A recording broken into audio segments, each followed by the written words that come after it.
오늘 우리에게 주신 하나님의 은혜의 말씀은 사도행전 28장 7절에서 10절까지의 말씀입니다. 제가 가진 성경 신약 237면에 기록되어져 있습니다. 사도행전 28장 7절에서 10절까지의 말씀입니다. 다 찾으신 줄 믿고 합독하겠습니다.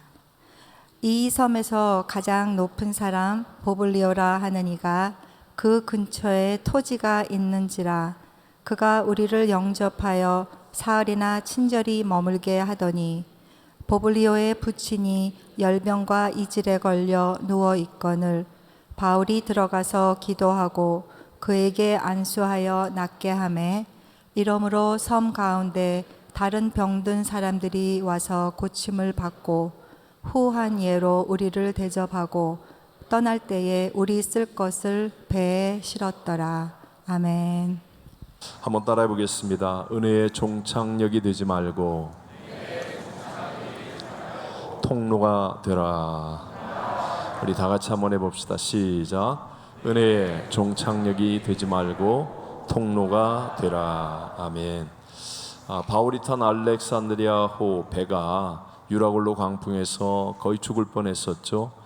그러다가 알지 못하는 섬이 가까우면서 모래톱에 큰 배가 걸렸습니다. 날씨가 춥고 비가 오는데 이제 목숨을 건 상륙 작전으로 이제 간신히 도착한 곳이 멜리데 섬이었습니다. 사도 바울은 나이가 많았고 가장 연약했고 또 병든 사람이었기 때문에 누가 보더라도 동정심을 일으킬 수 있었을 거예요. 하지만 하나님이 은혜를 주셔서 섬의 원주민들이 바울과 누가 바울의 일행들에게 특별한 동정을 베풀게 하여서 불을 피워주고 그들을 영접했습니다. 근데 불을 쬐던 중에 마른 나뭇가지의 한 움큼을 잡아서 불 속에 계속 넣어야 불이 계속 붙을 거 아니에요. 바울이 이제 그렇게 하는데 그 나무 속에 있던 독사가 뜨거운 불에 탁 튀어나오면서 바울의 손을 물었죠. 물고 매달려 있는 것을 보고 섬 주민들은 그들이 믿고 있는 속성대로 바울이 비록 저 광풍에서는 살아났지만 하늘의 공의로운 심판을 피하지 못하고 독사에 물려 죽는 그런 살인자일 것이다 라고 그들은 생각했습니다. 근데 시간이 흘러도 아무 일도 안 일어나는 거예요. 바울이 몸이 붓거나 쓰러지거나 뭐 이렇게 해야 되는데 아무렇지도 않은 것을 보면서 이번에는 반전이 일어나죠. 멜리세 섬 사람들이 더 놀라, 야 이거는 바울은 신이다, 신이기 때문에 이렇게 되는 거야 라고 생각하게 되었습니다. 여기까지가 우리 지난번에 살펴보았던 내용이었고요. 오늘 본문은 그런 상황 속에서 일어난 사건을 말씀하고 있습니다. 한마디로 정리하면 바울이 신이라는 그 놀라운 소문이 순식간에 퍼졌을 것이고, 그래서 제일 높은 사람부터 많은 사람들이 바울로 인하여 복음을 듣게 되었고, 또 바울이 바울을 선대하고 바울로부터 또 어떤 하나님의 역사를 체험하게 되는, 쉽게 말하면 모든 것이 다 합력하여 선이 되는 좋은 열매를 얻게 되었다라는 것이 이제 오늘 우리가 살피는 본문의 내용입니다. 자, 이 본문을 통해서 은혜의 종착역이 되지 말고 뭐가 되라? 통로가 되라. 은혜의 뭐가 되지 말고 종착역이 되지 말고 은혜의 통로가 되라라는 제목을 가지고 두 가지 은혜를 함께 나누겠습니다. 자, 첫 번째 제목 그대로 은혜의 뭐가 되면 안 돼요? 종착역이 되면 안 되고 뭐가 돼야 돼요? 통로가 돼야 된다. 뭔가 의미를 좀 이해하시겠죠? 종착역은 나한테서 끝나는 종점이잖아요. 은혜가 나한테 와서 나에게 머무르고 이것으로 끝나면 안 되고, 은혜가 내게 왔다면 이것이 나를 통해서 또 다른 사람에게 흐르는 통로가 되어져야 한다 라는 것을 우리에게 말씀하는 거예요. 자, 독사에 물리고도 죽지 않는 신적인 존재가 나타났다라고 하는 소문은 삽시간에 사람들의 입을 통해서 이제 퍼져나갔고요. 그 섬의 제1인자라고 말하는 보블리오에게 알려졌습니다. 함께 7절을 앞을 보고 읽어봅니다. 이 섬에서 가장 높은 사람 보블리오라 하는 이가 그 근처에 토지가 있는지라 그가 우리를 영접하여 사흘이나 친절히 머물게 하더니, 그 섬의 제1인자가 보블리오예요. 근데 이 사람이 자기의 사유지로 바울 일행을 초대합니다. 바울과 누가를 비롯한 몇 사람 되겠죠. 그들을 초청해서 무려 사흘 동안이나 잘 대접하고 친절하게 머물게 했다라고 성경은 말합니다. 여러분, 손님들이 오면 사실 한 끼 식사하고 가는 정도면 모르는데, 이게 하루 이틀 사흘 함께 머무르면서 그분들을 잘 대접해야 되는 거 쉬워요, 어려워요?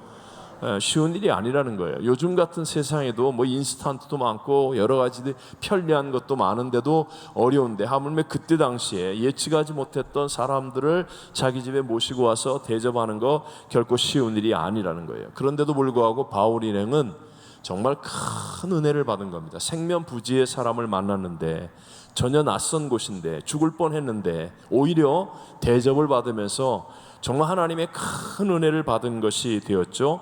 그런데 바울이 그 집에 사흘 동안 머물면서 보니까 이 보블리오의 부친이 열병과 이질에 걸려서 아파서 누워 있다는 사실을 발견한 거예요. 그래서 이 사실을 한 바울이 그 부친에게 들어가서 그래서 기도해주고 안수해 주었습니다. 그러자 하나님이 역사하셔서 그의 병이 낫게 되었다라고 성경은 말합니다. 8절을 읽어보겠습니다. 보블리오의 부친이 열병과 이질에 걸려 누워 있거늘 바울이 들어가서 기도하고 그에게 안수하여 낫게 하매. 아멘. 자, 이 사도행전을 기록한 사람은 누구라고 그랬어요? 누가의 직업이 뭐예요? 의사 누가예요. 그러니까 정확하게 이 보블리오 부친의 병이 열병과 이질이었다라고 딱 정확하게 기록하는 겁니다. 사실은 뭐 지금도 그렇지만 당시에는 이 이질이라는 것, 열병도 말할 수 없지만 이질이라는 것은 중한 소화기계의 전염병이죠. 그래서 죽을 수도 있는 아주 중병입니다. 격리하고 피하는 병이라는 거예요. 그런데도 불구하고 가장 병약하고 늙고 힘든 상황에 있는 바울이 주저하지 않고 다른 사람들과 격리되어 있는 부친에게 기꺼이 가서 그를 위해 기도하고, 뭐 간단히 기도했을까요? 제가 생각했을 땐 그렇지 않았을 거예요. 간단히 기도하지 않았을 것이고, 바울이 아마 간절히 긴 시간 동안 열정을 다해서 기도했을 거예요. 그리고 기도하고 난 다음에 안수하였다라고 성경은 말씀하는 거예요.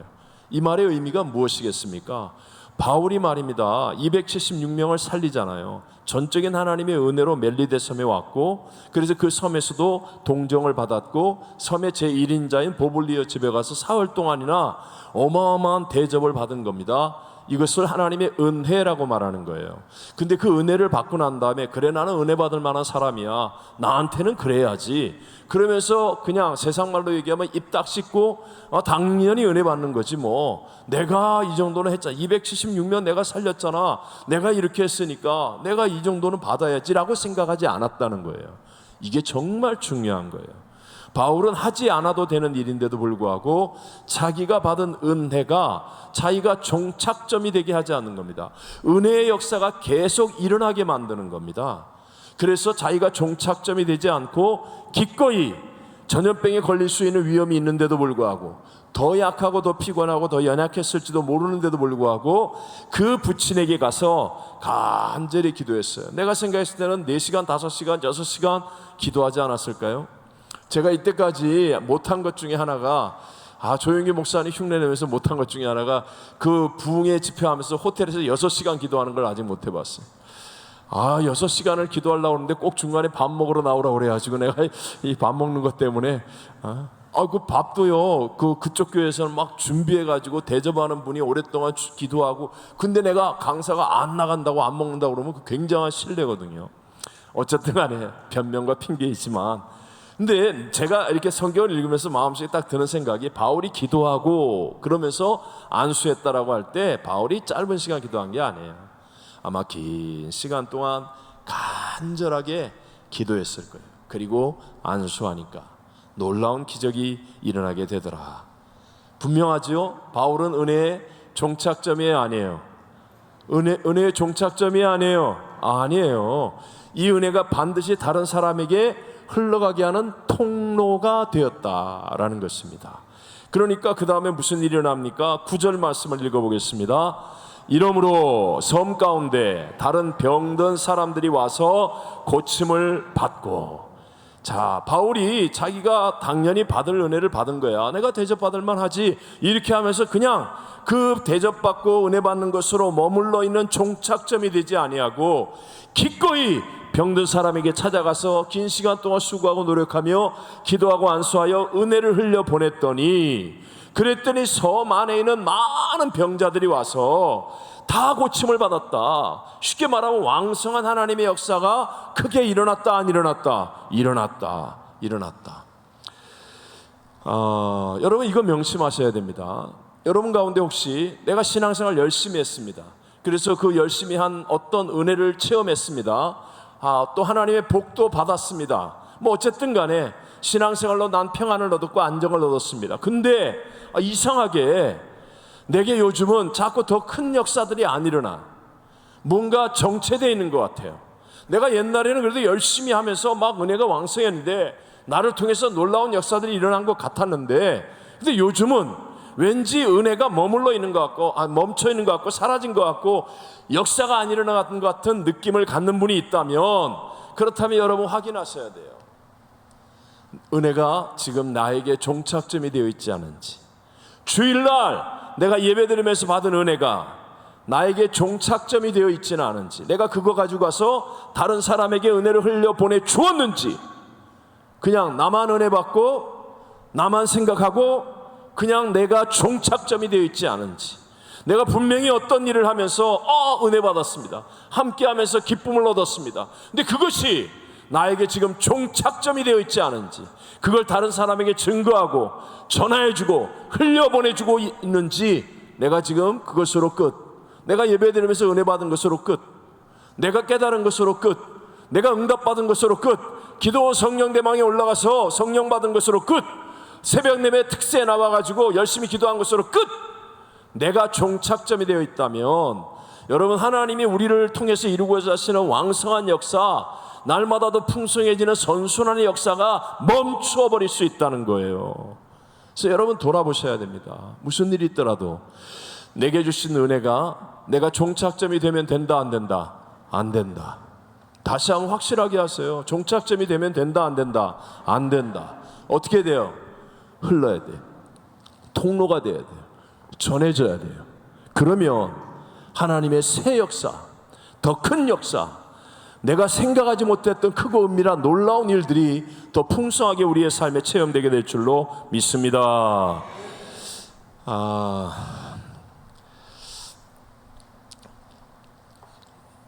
시간이 없으니까 넘어가겠습니다. 이런 말 하는 게 참 마음이 아픈데.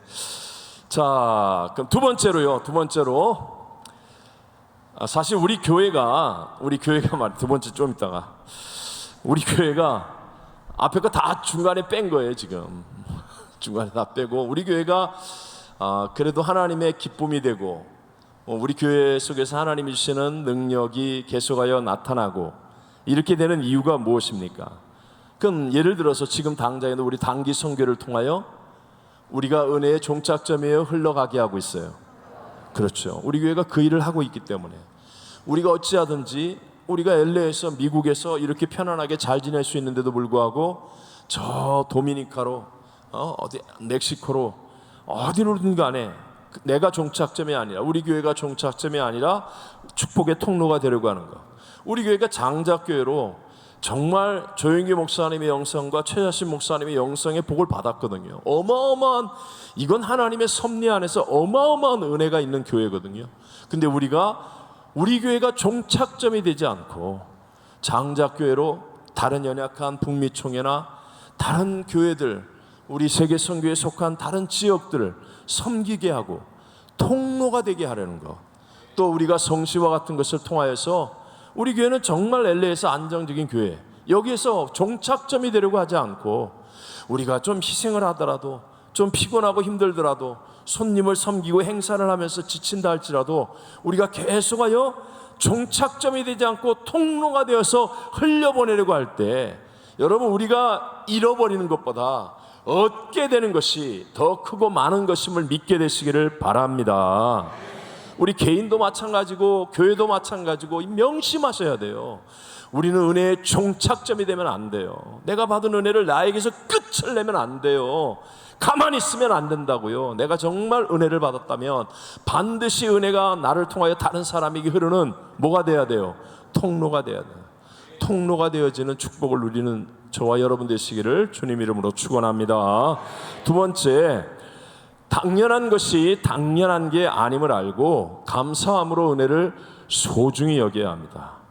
뭐 다 아는 말이지만 당연한 것이 뭐가 아니에요? 당연한 게 아니다. 그래서 무엇으로? 감사함으로 은혜를 어떻게 여겨라? 소중히 여겨라.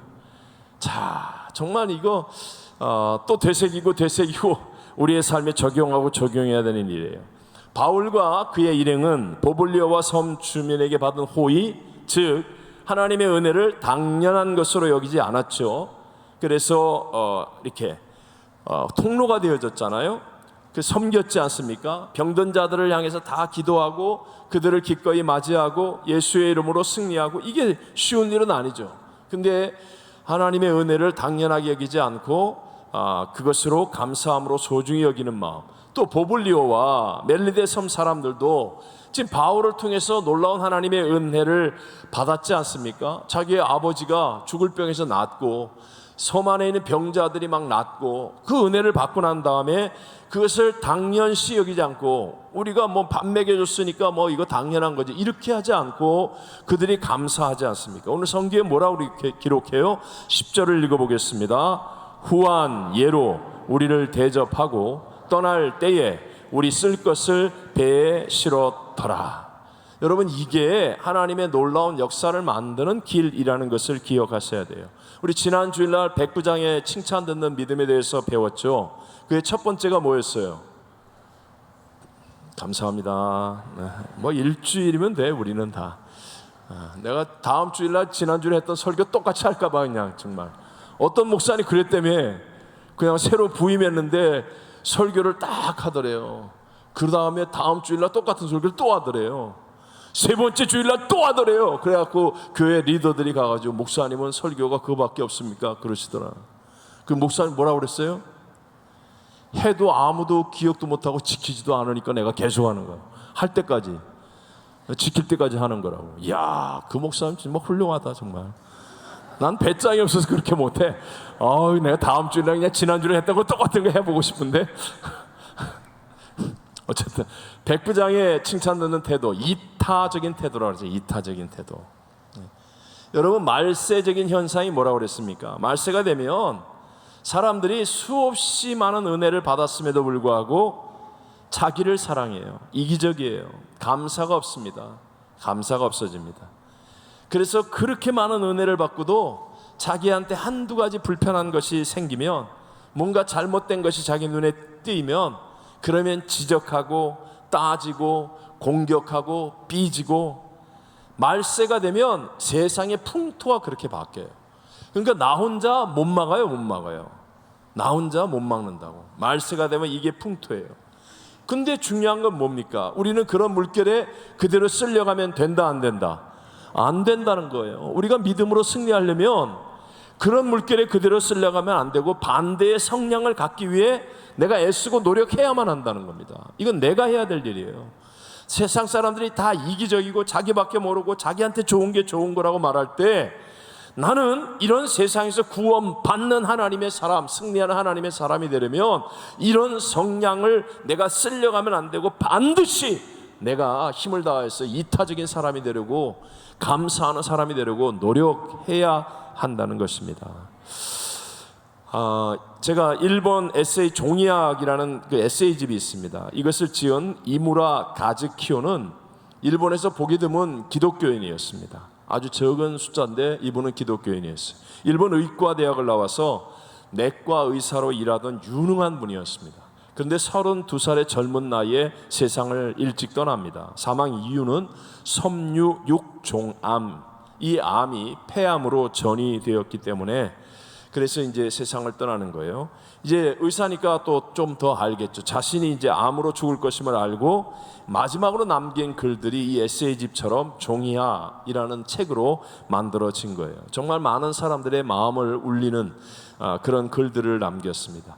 자신 스스로 병마와 싸우는 용기, 그렇게 살면서도 남편으로서 아내에게 미안한 마음, 혼자 남을 사랑하는 아내에 대한 어떤 애틋한 마음, 특별히 자녀를 먼저 보내는 자기 부모님에 대한 어떤 그 부모님의 마음을 글로 표현해 보려고 애를 썼던 그런 글입니다. 제가 한 부분을 그대로 발췌해서 여러분 화면에 띄워놓고 그대로 읽어보겠습니다.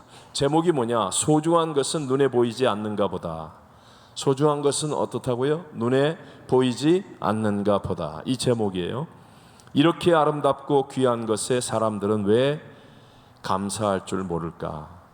아버지가 계시고 어머니가 계시다는 것, 형제가 있고 친구들이 있다는 것, 손이 둘이고 다리가 둘, 손을 뻗어 무엇이든 잡을 수 있고 가고 싶은 곳을 마음대로 갈 수 있다는 것, 소리가 들린다는 것, 목소리를 낼 수 있다는 것, 이보다 더 멋진 일이 어디 있는가?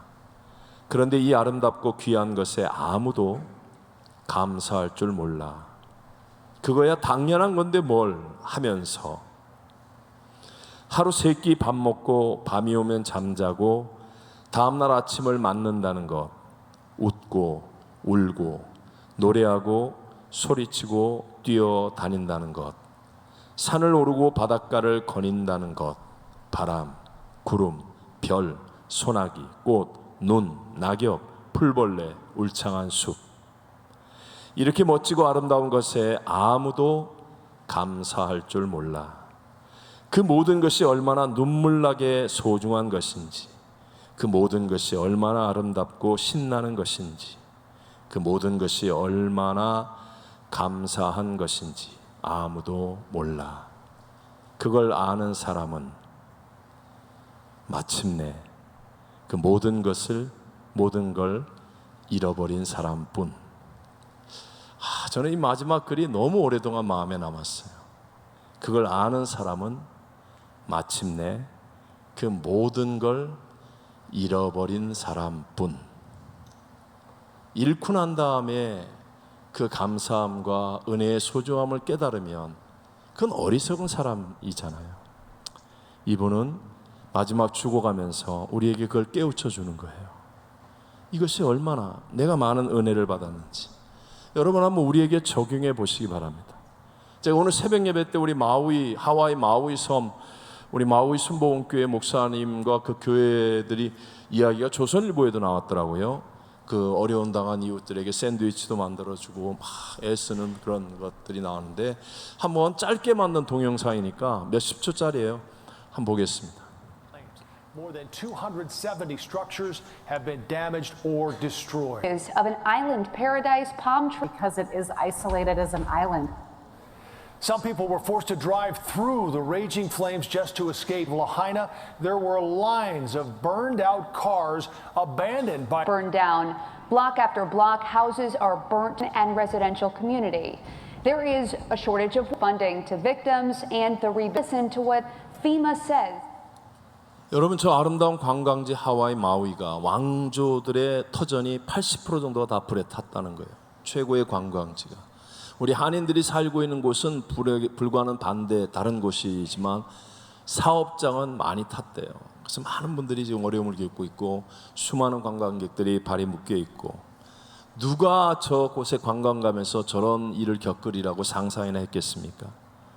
근데 우리에게 적용해 보십시오. 우리도 매일의 삶 속에 우리의 가족을 통하여 얼마나 많은 은혜를 누리고 있습니까? 또 우리의 직장 사업에서 우린 사실 얼마나 많은 하나님의 은혜 가운데 살아가고 있습니까? 또 이 미국의 삶에서 사실 우리는 얼마나 많은 하나님의 은혜를 누리고 살고 있습니까? 정말 선교제 가보면 세상에서 미국에 살면 절대로 불평하면 안 돼. 근데 미국에만 돌아오면 공항에서부터 불평해. 그거 다 잊어버려요. 그것보다도 더 우리는 하나님의 아들 예수님의 십자가, 그 십자가 보혈의 은혜를 값없이 받아서 우리 영생 천국을 약속받고 이 땅에서도 주님과 동행하는 성령 충만한 삶의 은혜, 이게 얼마나 크고 놀라운 은혜를 받았고 또 앞으로 받을 것이고 계속하여 받고 있지 않습니까? 근데 여러분 꼭 기억하셔야 돼요. 우리는 언제나 은혜를 쉽게 망각할 수 있다는 것. 은혜는 휘발성이 있다고 그랬잖아요.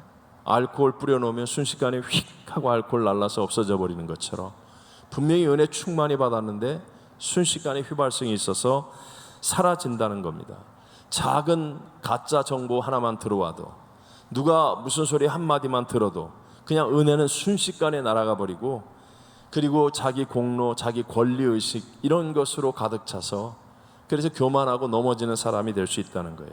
여러분, 이게 바로 시험이고 이게 바로 우리를 무너뜨린 위험이라는 것을 기억하셔야 돼요.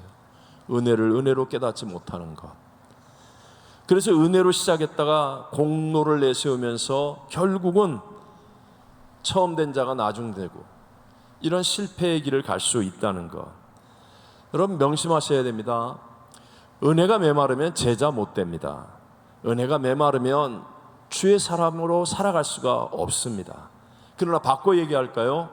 여러분, 은혜가 우리에게 부어지면, 우리 아까 그 간증에서도 우리 정말 보여주시고 우리 스키 드라마에서도 얘기했지만, 은혜가 부어지면 여러분 우리는 어떤 상황, 어떤 조건, 어떤 환경 속에 있을지라도 놀랍게 승리를 열매로 맺게 될 줄로 믿습니다.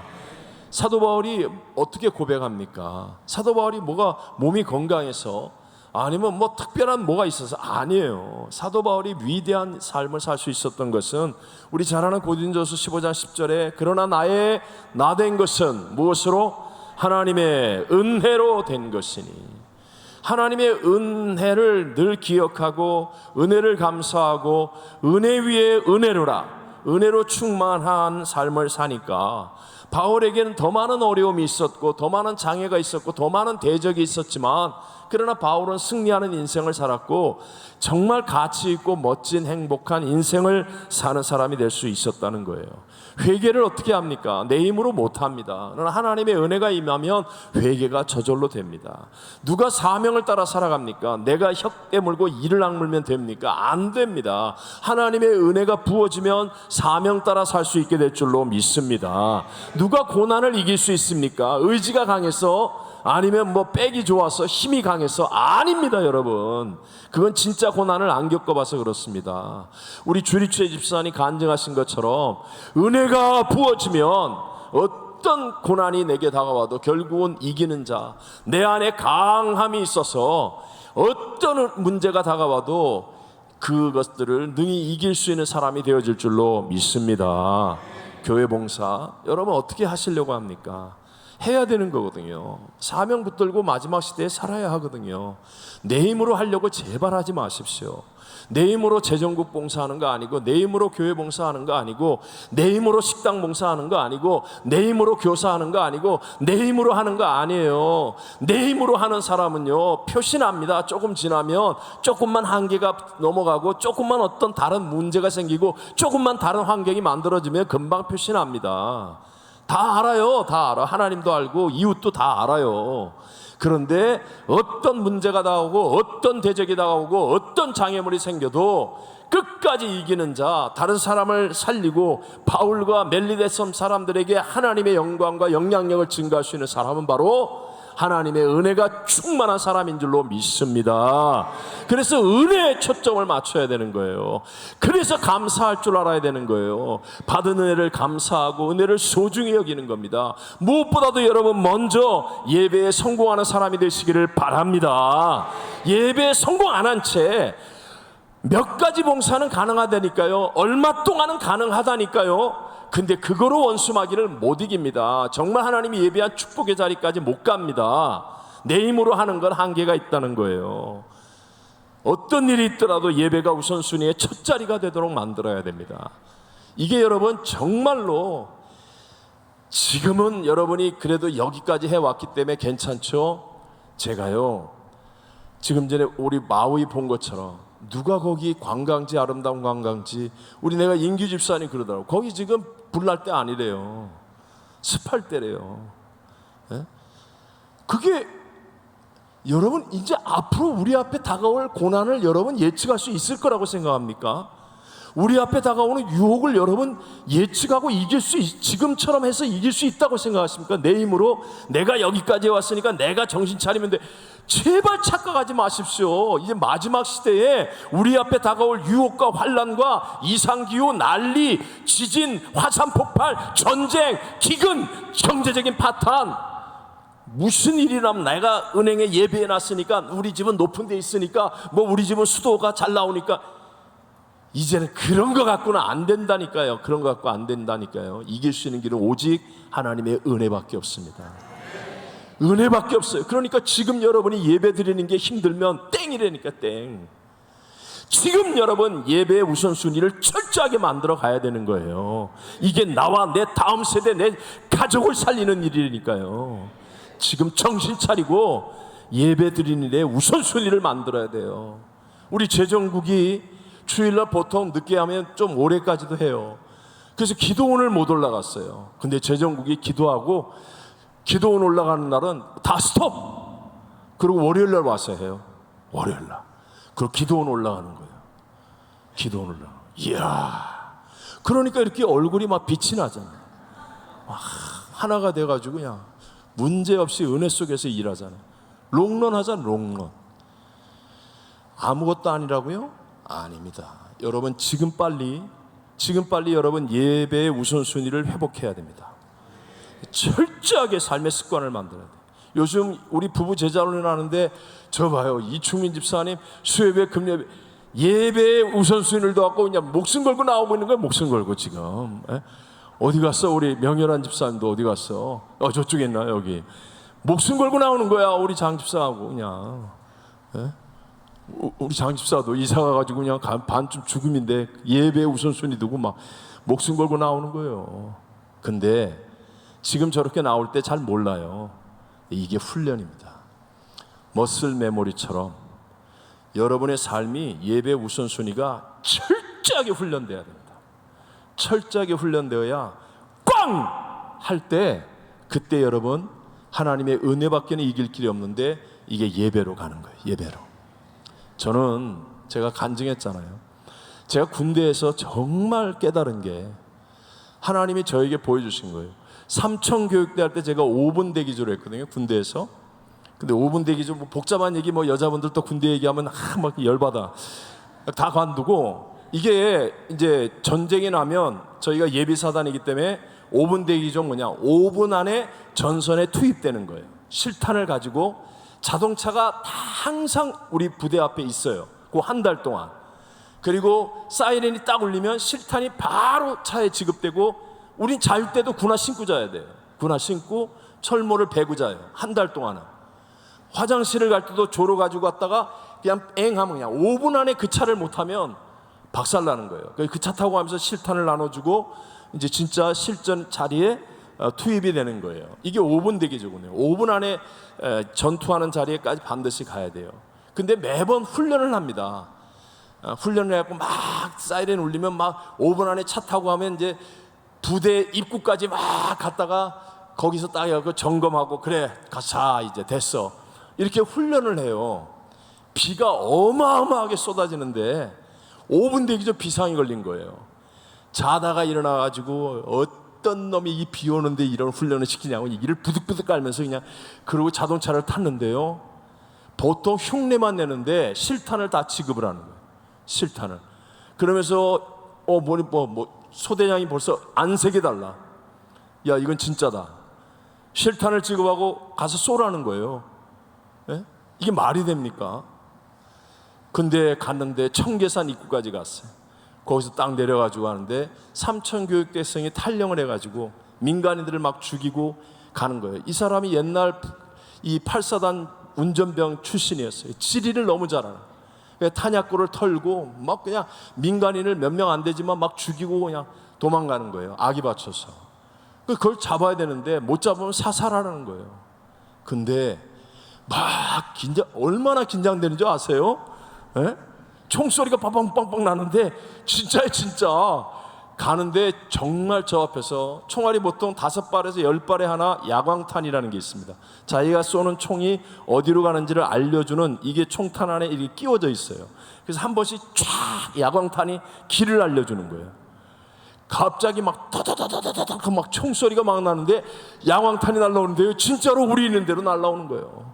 그러니까 그 논두렁에서 야, 막 빨리 와, 저 앞으로 막 그런 지휘하던 대대장이 그냥 논바닥에 그냥 팍 엎드러져 가지고요, 그냥 그 물바닥에서 그냥 어쩔 줄을 몰라 하는 거예요. 전부 다 막 얼어붙었어요.